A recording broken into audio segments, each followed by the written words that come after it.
ശബരിമല യുവതീ പ്രവേശന വിഷയത്തിൽ സംസ്ഥാന സർക്കാർ നിലപാട് നിർണായകമാകും. സമയം വരട്ടെ, CPIM നിലപാട് അപ്പോൾ പറയാം എന്നാണ് CPIM സംസ്ഥാന സെക്രട്ടറി MV ഗോവിന്ദന്റെ പ്രതികരണം. നേരത്തെ ഉണ്ടായിരുന്ന കോടതിയിൽ സുപ്രീം കോടതിയിൽ ചീഫ് ജസ്റ്റിസ് മാത്രമേ ആ കോടതിയിൽ ബാക്കിയുള്ളൂ. അപ്പോൾ ഇന്ന് പരമാവധി വരാൻ പോകുന്നത് ഒരു കോടതി ഉണ്ടാക്കുക എന്നുള്ളതാണ്. ഇല്ല, ഞങ്ങൾക്ക് നിലപാടെടുക്കേണ്ട സമയമായിട്ടില്ല. നിലപാടെടുക്കുമ്പോഴേ പറയേണ്ട കാര്യമുള്ളൂ. ഇപ്പോൾ കോടതി തന്നെ ആയിട്ടില്ല. എന്നിട്ട് വേണ്ടേ കോടതിൻ്റെ മുമ്പ് പറയാവുന്നത് എന്താണ് എന്ന് പറയാൻ? അത് ഗവൺമെന്റിന്റെ ഭാഗമായിട്ട് വരട്ടെ. ഇപ്പോൾ കോടതിന്റെ മുമ്പിലല്ലേ കേസുള്ളത്? ഞങ്ങളുടെ നിലപാടല്ലല്ലോ, കോടതിന്റെ നിലപാടല്ലേ മുമ്പ് ഉണ്ടായത്. കോടതിയുടെ നിലപാട് അടിസ്ഥാനപ്പെടുത്തിയിട്ട് എന്ത് നിലപാടാണ് CPIM എടുക്കേണ്ടത് എന്നത് സംബന്ധിച്ച് CPIM ആവശ്യമായ നിലപാട് സ്വീകരിക്കും. ഷഫീദ്, സർക്കാരിനോട് സുപ്രീം കോടതിയിൽ നിന്ന് ഇന്നൊരു നിലപാട് പറയാൻ ആരായുമോ എന്നുള്ള കാര്യം വ്യക്തമല്ല. പക്ഷേ ഇന്നല്ലെങ്കിൽ നാളെ സംസ്ഥാന സർക്കാരിന് സുപ്രീം കോടതിയിൽ നിലപാട് പറഞ്ഞേ മതിയാവുകയുള്ളൂ. ശബരിമല സ്ത്രീ പ്രവേശനം ആ നിലപാടിൽ നിന്ന് പിന്നോട്ടേക്ക് പോയാൽ അന്ന് കേവലം ഒരു സുപ്രീം കോടതി വിധി, അതിനെ തുടർന്ന് ഉള്ള നടപടികൾ എന്നതിനപ്പുറം നവോത്ഥാന മുന്നേറ്റം എന്നൊക്കെയുള്ള പ്രതീതി ഉണ്ടാക്കൽ, നവോത്ഥാന മതിൽക്കെട്ടൽ തുടങ്ങിയ സുപ്രീം കോടതി വിധിക്ക് പുറത്തു നിൽക്കുന്ന കുറേ അധികം രാഷ്ട്രീയ കാര്യങ്ങൾ സംഭവിച്ചിരുന്നു. അതിൽ നിന്ന് പിന്മാറുകയാണെങ്കിൽ അപ്പോൾ അന്നത്തെ നിലപാട് വ്യാജമായിരുന്നില്ല എന്ന ചോദ്യം ഉയരും. പിന്മാറിയില്ലെങ്കിൽ തെരഞ്ഞെടുപ്പിൽ തിരിച്ചടി ഉണ്ടാകും. അതുകൊണ്ട് ഈ നിലപാട് എന്നാണെങ്കിലും സർക്കാരിന് എടുക്കേണ്ടി വരും. ഷഫീദ്,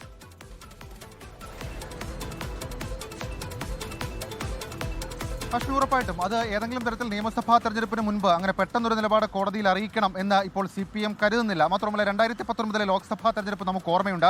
യുവതീ പ്രവേശനവുമായി ബന്ധപ്പെട്ട അതിന് പിന്നാലെ നടന്നിട്ടുള്ള കോലാഹലങ്ങളിൽ അന്ന് CPIM-നും LDF-നും ഏൽക്കേണ്ടി വന്ന പരിക്ക് ചെറുതല്ല. നിലവിൽ ഇപ്പോൾ ആ സാഹചര്യം അങ്ങനെയുമല്ല. ശബരിമല യുവതീ പ്രവേശനം മാത്രമല്ല, അതിനപ്പുറത്തേക്ക് ശബരിമല സ്വർണ്ണക്കൊള്ള, ശബരിമലയിലെ മറ്റു ക്രമക്കേടുകൾ, അതടക്കമുള്ള കാര്യങ്ങൾ നിയമസഭാ പശ്ചാത്തലത്തിൽ സർക്കാരിന് എതിരായിട്ടുണ്ട്. ഈ സാഹചര്യത്തിൽ പെട്ടെന്ന് ശബരിമല യുവതീ പ്രവേശന വിഷയത്തിൽ ഒരു U-turn അടിച്ചാൽ അതെങ്ങനെ സാധ്യമാകും എന്നുള്ള ചോദ്യമുണ്ട്. മാത്രവുമല്ല, ഏതെങ്കിലും തരത്തിൽ വിശ്വാസികളെ ഈ ഘട്ടത്തിൽ എതിരാക്കരുതെന്നുള്ള അഭിപ്രായം അത് പാർട്ടിക്കകത്ത് ശക്തവുമാണ്. ഈ സാഹചര്യത്തിൽ സർക്കാർ ആലോചിച്ച് മുൻകൂട്ടി വളരെ വളരെ സാവകാശമായിരിക്കും ഈ വിഷയത്തിൽ ഒരു നിലപാടെടുക്കുക. മുൻ നിലപാടിൽ മയപ്പെടുമെന്നുള്ള കാര്യത്തിൽ തർക്കമില്ല. കഴിഞ്ഞ ദിവസം CPIM-ന്റെ സംസ്ഥാന സെക്രട്ടറി MV ഗോവിന്ദനടക്കം ആ നിലപാടുമായി ബന്ധപ്പെട്ട കാര്യങ്ങൾ പറഞ്ഞതാണ്. 3 പ്രധാനപ്പെട്ട പ്രതികരണങ്ങൾ പരിശോധിക്കുകയാണെങ്കിൽ MV ഗോവിന്ദൻ ഈ വിഷയത്തിൽ പറഞ്ഞ നിലപാട് മാറാത്തതായി ഒന്നുമില്ലെന്നും വിശ്വാസികളുടെ താല്പര്യവും ജനാധിപത്യവും സംരക്ഷിക്കണം എന്നുള്ളതായിരുന്നു. അതേസമയം CPIM-ന്റെ പോളിറ്റ് ബ്യൂറോ അംഗം A വിജയരാഘവൻ പറഞ്ഞത് സമവായം ഉണ്ടാക്കണമെന്നും വിശ്വാസികളുടെ താല്പര്യവും നിയമപരമായ താല്പര്യവും നോക്കണമെന്നുള്ളതുമാണ്.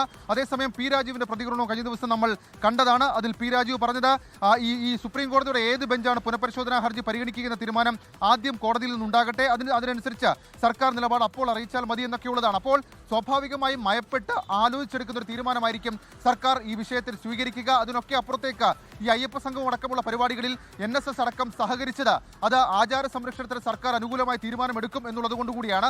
ആ സാഹചര്യത്തിൽ NSS ഇന്നലെ അതുമായി ബന്ധപ്പെട്ട സൂചനകൾ നൽകുകയും ചെയ്തു. അതിനാൽ തന്നെ ശബരിമല യുവതീ പ്രവേശന വിഷയത്തിൽ സംസ്ഥാന സർക്കാർ എടുക്കുന്ന നിലപാട് അതിന് വലിയ പ്രസക്തിയുണ്ട്. അത് വളരെ കരുതിക്കൂട്ടി മാത്രമായിരിക്കും സംസ്ഥാന സർക്കാർ അങ്ങനെ ഒരു നിലപാട് കോടതിയിൽ അറിയിക്കുക. അതിനുവേണ്ടി സാവകാശം കിട്ടും എന്നുള്ളതാണ് ഇപ്പോൾ CPIM-ഉം LDF-ഉം കരുതുന്നത്. ഹഷ്മി, ലോകത്തെവിടെയായാലും ഏത് സമയത്തും 24 വാർത്തകളും ഓഗ്മെന്റഡ് റിയാലിറ്റി പാക്കേജുകളും എക്സ്പ്ലെയിനറുകളും വിശദമായി കാണാൻ ഞങ്ങളുടെ YouTube ചാനൽ നിങ്ങൾക്ക് സബ്സ്ക്രൈബ് ചെയ്യാം.